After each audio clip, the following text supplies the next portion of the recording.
Hi, everyone. I'm Peter Reynolds, and this is Pros and Conversations. Pros and Conversations is a podcast where we talk to interesting people about what they do and what inspired them to become business leaders and entrepreneurs. With me today is Damon Adachi, and he is going to be joining us for the next several episodes where we talk about the tools of business and some of the things that can make and help you be successful. Hi, Damon. Hi, how are you? I'm well. I will try to be an interesting guest, but I can only do so much. So cut me some slack.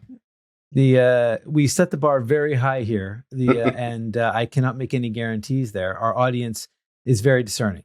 Okay. So, Damon, in our introductory episode, we sort of laid out what the next few episodes were going to be. And we talked about sort of the pillars, of small business. Can you talk a little bit about that and what you're going to be talking about today? Okay, real quick recap. We talked about those 5 pillars being your sales process, your marketing process, your financial status, your operations as a business, and the people that make up the company. So lots of information that goes into each one of those buckets, but today I'm going to be focusing on marketing specifically. And even more specifically about your brand. Great. Everyone hates a big preamble, so let's get straight into it if you're good with that. Absolutely. I became a brand consultant by trade because I'm just fascinated with the psychology behind your brand and the creativity that goes into it. And I think it is the one thing that new businesses neglect the most. And, they think about, what do I need for starting capital, and who's going to do what, and how do I get business cards and things like that, or, get a new website up. But the attention that is required to really crystallize your brand into the tool that it needs to be to grow your business often gets overlooked. So it's an interesting process. We've all done it as business owners. And even the biggest corporations are reinventing and reimagining their brands on a regular basis to stay current and focused. So it's quite an interesting landscape. Well, maybe you could just start by the simplest question of all, or maybe the most complex. What is a brand? What is branding? Absolutely. So imagine that you have your business as this empty cardboard box, and inside that business, you're putting in your product and your services and your guarantees and your warranties and your customer service, and all that together becomes a customer experience. That's what you're selling. On the other side of the pond is the customer. And imagine they've got their wallet with cash in it that you want to fund your business, but also they've got these cards in their little slots for like credit cards for things like loyalty and testimony and engagement. So that's what you want from them, is engagement. More than their money, you want a relationship with them in exchange for an excellent customer experience. Well, as entrepreneurs, we know how hard it is to be personally selling your business constantly and being out there and shaking hands and kissing babies and always in the forefront. But if you're not doing that, then it's really hard to develop new business. So your brand, to answer the question briefly, is that kind of broadcast tower that stands between you and your client and constantly sends out those good vibes and talks about the great value and the great customer experience that you're going to provide, so that people, even just driving by the highway and seeing a billboard, start to get that sense and start to feel like seems like something I'd like to spend my money on or be invested in. So a brand is sort of your agent in representing you when you're not there face to face, and your broker in facilitating a sale until you're able to actually shake hands and close a deal. So it's hugely important for any small business, because without it, you're a name or a logo or a look, and it doesn't say enough about how you differentiate from the multitudes of competitors that you have in any industry. Is that tiny enough for you? No, absolutely. And I've heard it said, this idea that, brand being your identity and what people can expect. And there was a quote I heard that talked about, if Nike, opened up a hotel, we would have a very good idea of what to expect from that hotel if Nike opened it up. There's going to be sports memorabilia on the wall. It's going to be hip. It's going to be, youth oriented. But if you look at, sort of Marriott, and if Marriott, created a running shoe, I don't know if we have any idea what that running shoe would be, because Wow, that's interesting. And it's funny when you say that, when you say we can expect what we would get from a Nike hotel, you're describing the decor. And in my mind, I'm expecting an experience of quality, of innovation, right? These are the things. It's the same way Apple has branded themselves. It's not about product. And that's what you're getting at there. Marriott is about product, whereas Nike has bridged so many product categories within the industry of sports and fitness that now their swoosh represents values, not products. And that's the pinnacle of great branding right there. Yeah, no, absolutely. And I think if we can sort of, aspire to that, because it's a question of, are you selling, an experience, are you selling a commodity? What is it that you're trying to get across to your customer?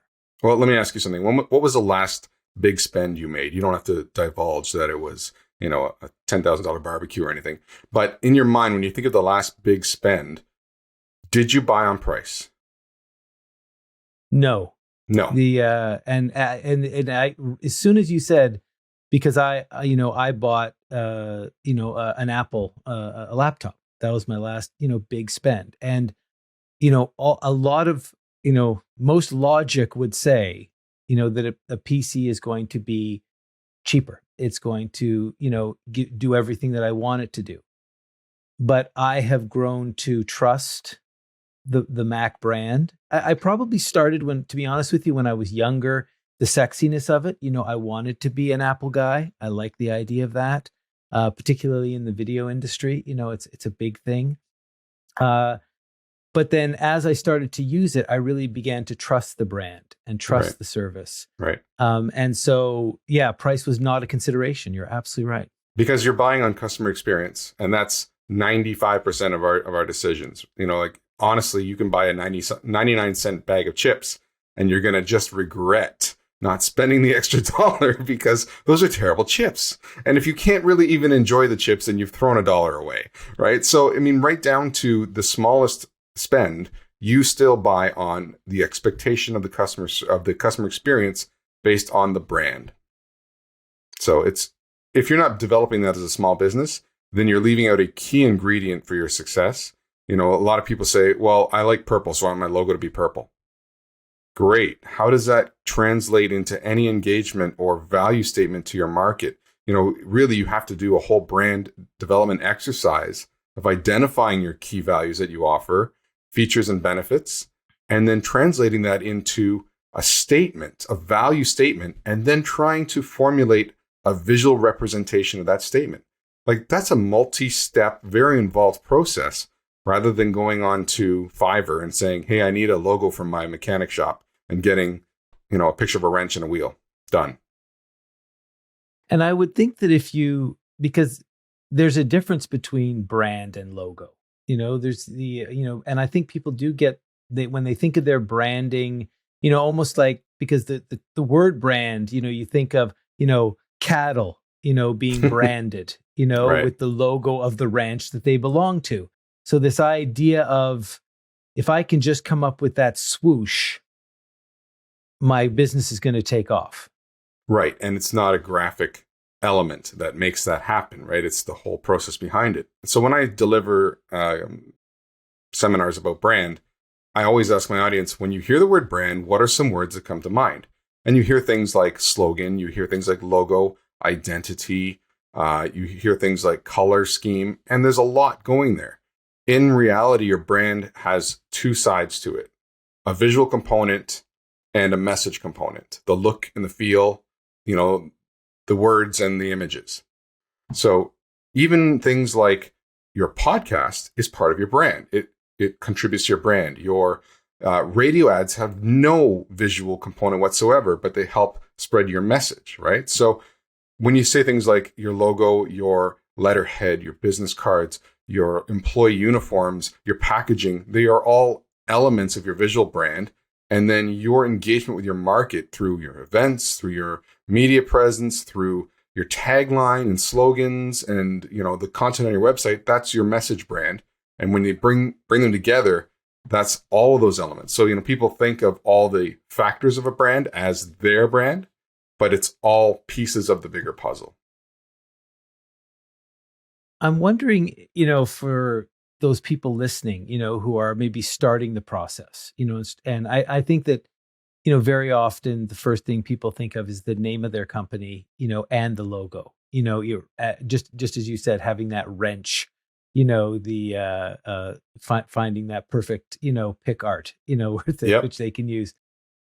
What would you say is the first step? Is it sort of identifying, you know, who your customers are and the services you want to provide, and sort of does that become your brand, or what are some of the first steps? Wow, great question. And in fact, the first steps are so far removed from the finished product that you'd be surprised. When you are building your business plan, when you are thinking about what is in your cardboard box of goods and services, and you're thinking, how is this going to be unique from my competitors? What am I going to have as an advantage, as a unique offering? That's the genesis of your brand. And then being able to formalize all of the features of what you offer, the advantages of those that differentiate you from your competitors, and the benefits that the buyer receives, which build that user experience. That's when you crystallize, like, okay, this is who I am in the market. I am the provider in this. I'm the strongest. I'm the best at this. You get into your value statements and mission statements. You're still not even thinking about the logo, right? So it's very early on in the process when you're talking about the viability of your business and how it is that you're going to find success. And then understanding that your commitment to that shapes part of that brand too. Like if you say, we want to be the best in customer service in this particular industry because there's a lot of failures. We think we can carve out a big piece of the pie by being the most customer focused, then build that into your brand, how it looks and how it sounds and how it presents. So it's way before you even put like drafting pencil to paper and think of a logo. It's way earlier than that. Yeah, it's really interesting. I know for myself, I mean, we talked about, I've been in business for 20 years, and I often look at my logo, and I've been staring at that thing for so long, and I want to change it. I want to update it. I want things to be, hip and new. But then I also kind of, I worry because I think, well, that's sort of how we're known, Yep. and do I really want to change that? Right. And brand recognition is powerful over a 20-year period for sure. So I'm not going to put you on the spot and ask about all the background of your brand and how it was developed, but I will tell you a bit about mine. So my logo is a paper airplane, and my company is called Sevenfold. And I chose that because the term sevenfold immediately makes you think of return on investment. That's, anytime you put a number before the word fold, it's about, I put out this much and it came back tenfold, or it came back sevenfold, right? So it had that inference, but my brand story is, in my opinion, wonderful, because what I say is you can take an ordinary two-dimensional sheet of paper, and in seven folds, you have something with three-dimension and flight and direction, and the sky's the limit, right? And light bulb goes on for people, and they think, wow, that's clever. I like that.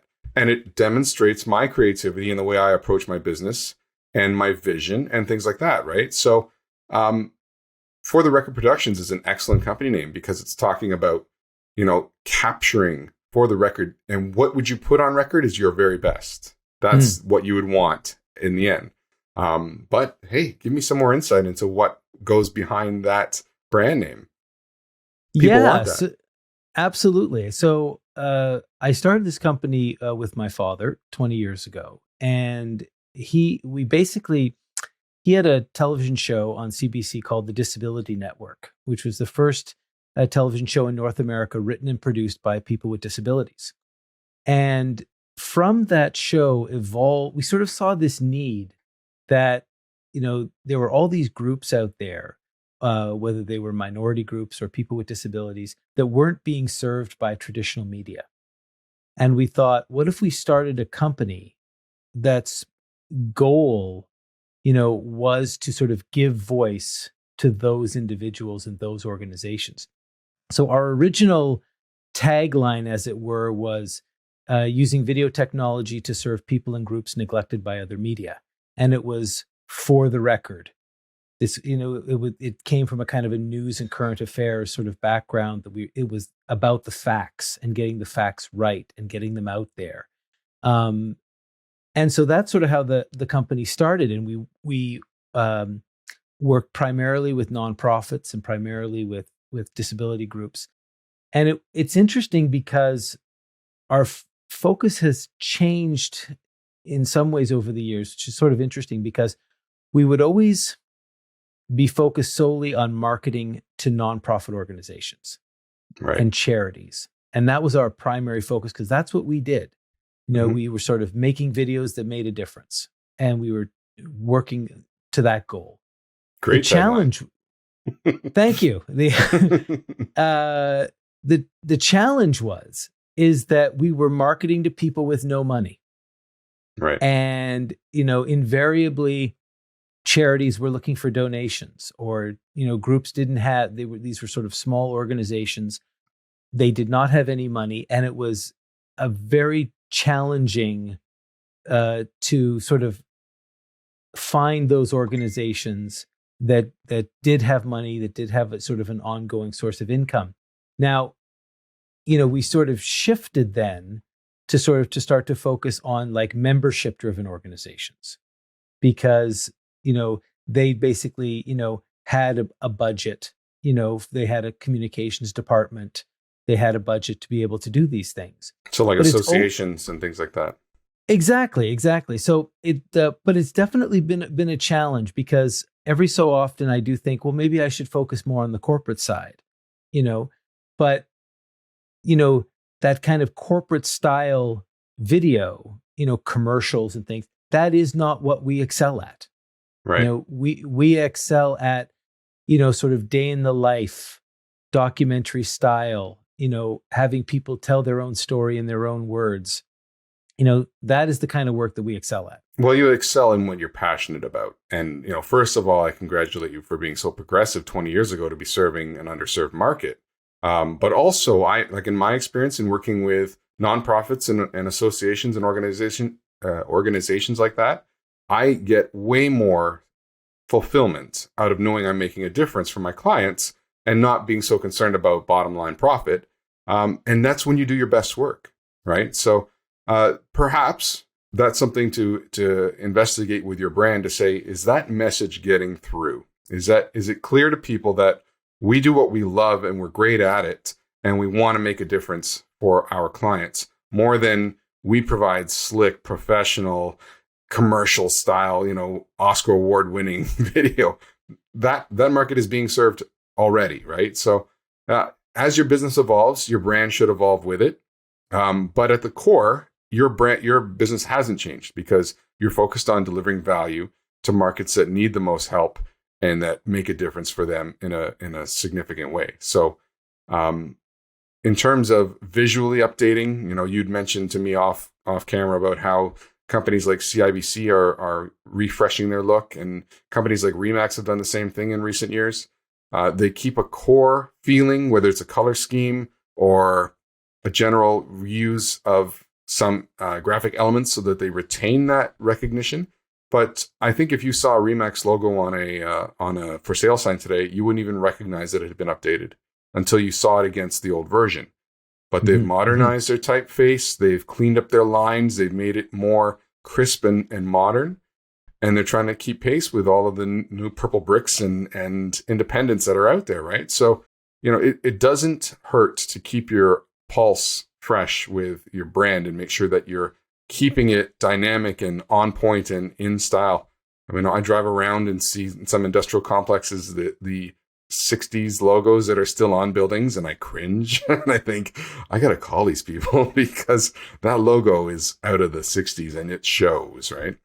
So yeah, it definitely is worthwhile to keep modern, but you can't lose that key message that was the reason you started your company in the first place. We hope you're enjoying this episode so far. Pros and Conversations is brought to you by For the Record Productions, providing video production services to corporate and nonprofit clients for over 20 years. To learn more about how we can help your business, visit videosthatmatter.ca. And by the Business Alliance, a professional peer group that helps you grow your business through networking, collaboration, and sound advice. To learn more about how to become a member, visit jointhealliance.biz.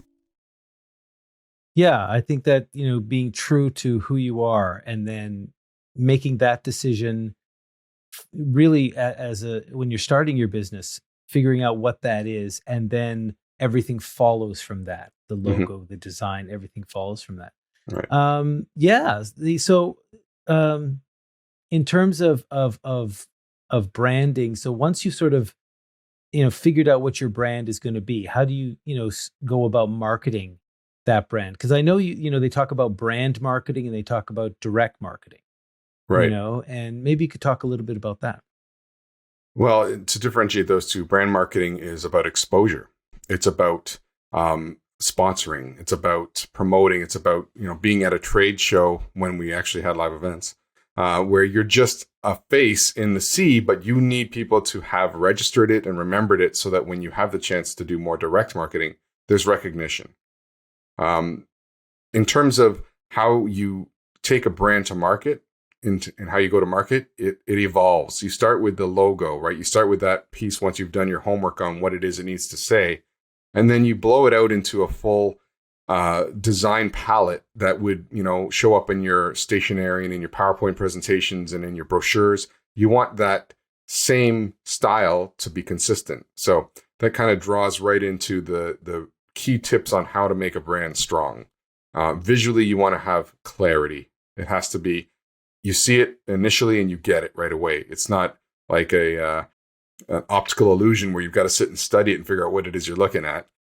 You want consistency so that, like you say, people recognize a Nike swoosh. They don't see it stretched. They don't see it in a weird color. They don't see it upside down.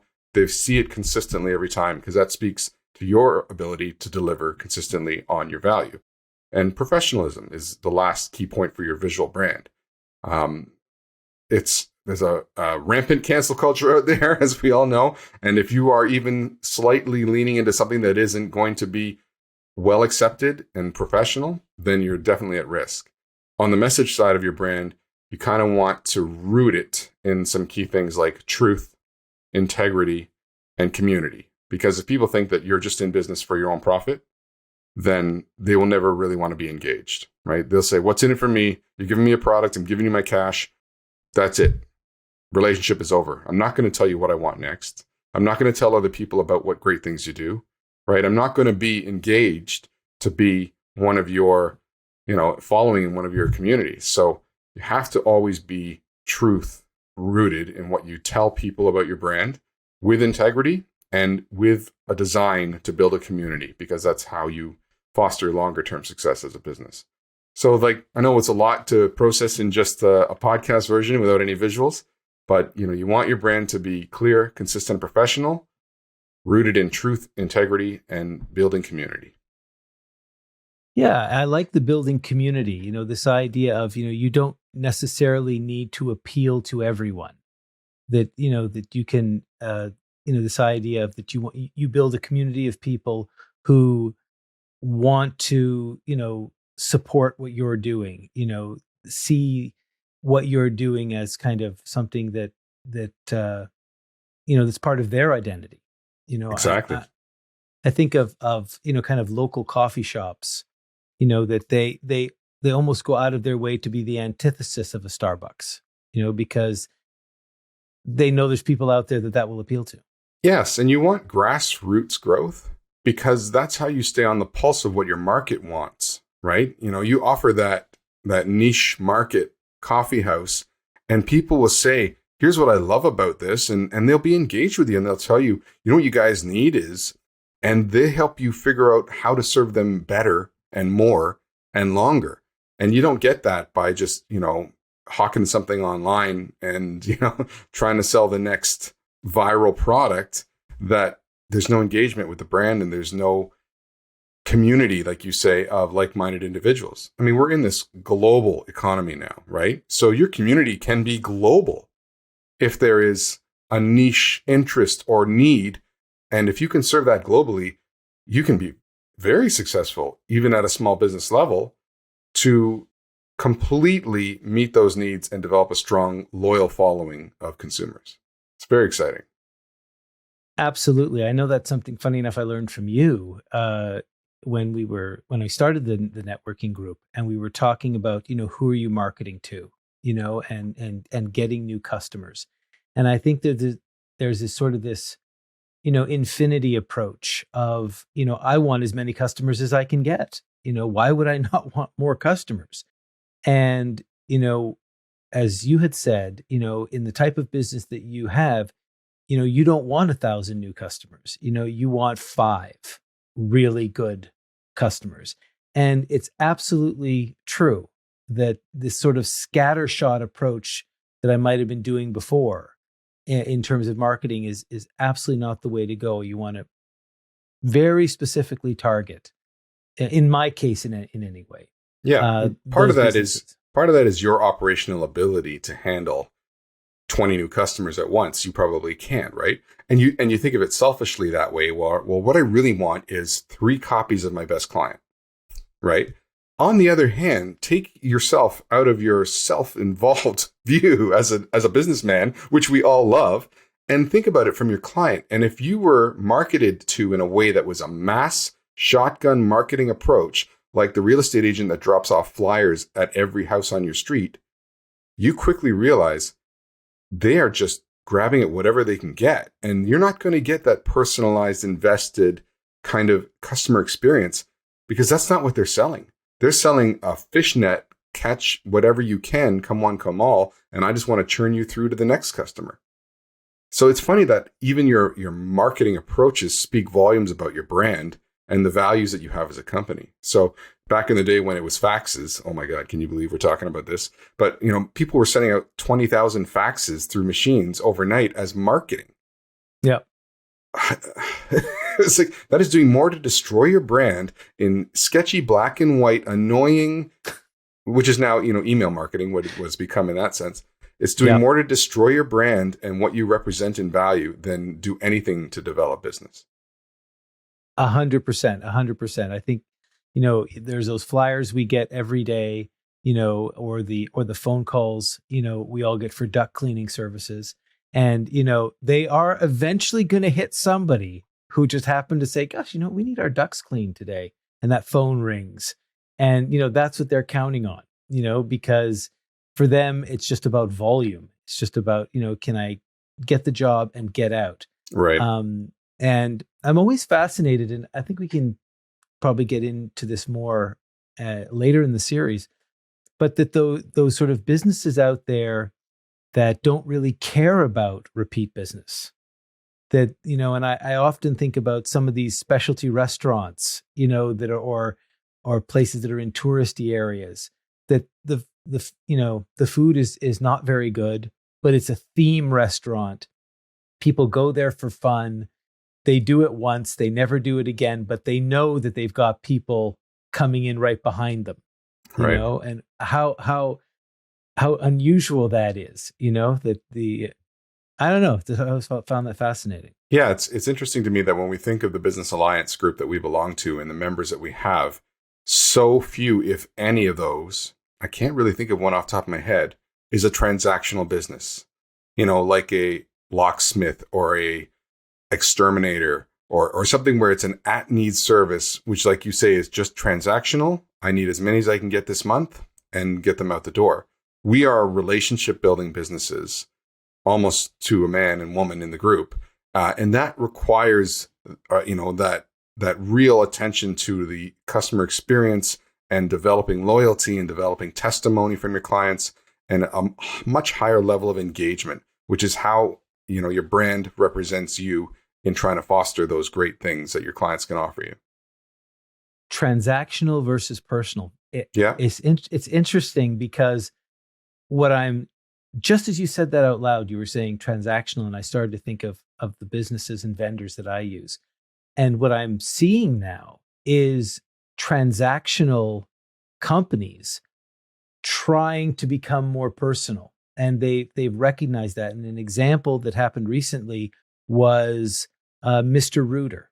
So, they do plumbing, you have them in, They fix your, fix your sink. They're gone. I never think of them again. But now there's a membership program. There's loyalty points. If you're a member, the prices are reduced. Personal service, where you're assigned an actual person who you will get the next time as well. So they're doing a lot to sort of build this relationship. So now it is true. Getting back to the first thing we talked about when you said, is price a consideration?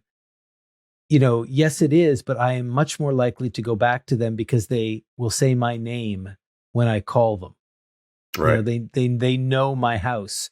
They know what's happened before. I'm much more likely to say, let's just let them deal with it. They know what the issues are here, rather than somebody brand new that I have to explain it all to, but save $50. And you wouldn't think that kind of operational mentality about your business is part of your brand, but it is. It's a key component of delivering value in a way that becomes recognizable and consistent and professional and high integrity and building community. So it all comes back to, people think they pigeonhole the word brand into a logo, and it is so much more. And in fact, it's, very mystifying topic for a lot of businesses. And I love to demystify it by explaining that process and saying the definition of marketing in my books is the development and management of your brand.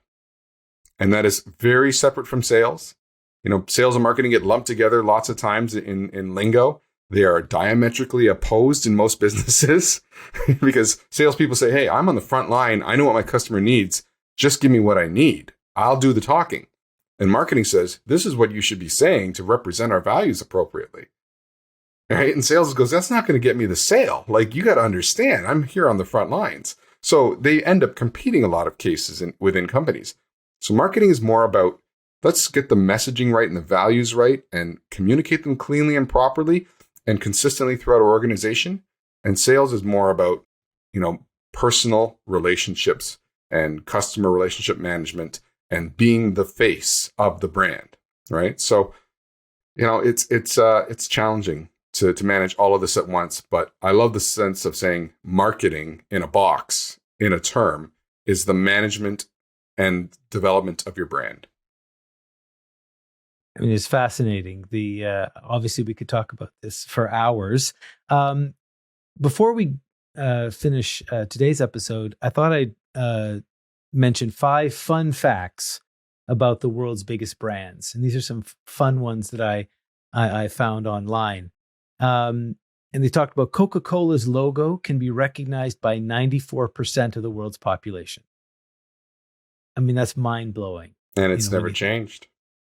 It's absolutely crazy. The Facebook, we talked about the idea of choosing a color for your logo. Facebook is blue because Mark Zuckerberg is red-green colorblind. And Wow. Isn't that great? When designing Facebook, blue is what he sees best. So he went with blue. And that's, I find that interesting, and I'm not going to derail your list, but blue is a very corporate, cold, very financial color. It's not a social color at all. So that's and it's almost set the trend for many other social networks like Twitter, and they've followed in his footsteps because of that. That's very interesting. Absolutely. Starbucks designed round tables so customers wouldn't feel lonely. And it's fascinating because it for Starbucks, it's all about a sense of community.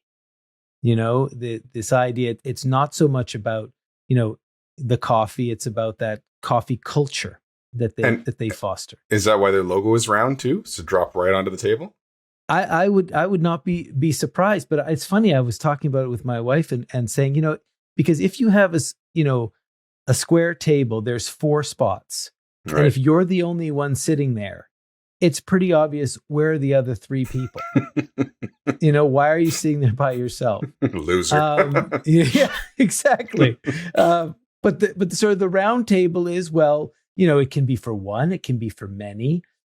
As I was doing some more research, there were all kinds of other reasons, like it can be configured in more ways than square tables. It encourages people to sit together. I mean, there's so many. It's so interesting that something like the shape of a table would factor into somebody's brand. Into your brand. Well, what for me is even more interesting is for decades we've used the car industry as the comparable that everybody can relate to.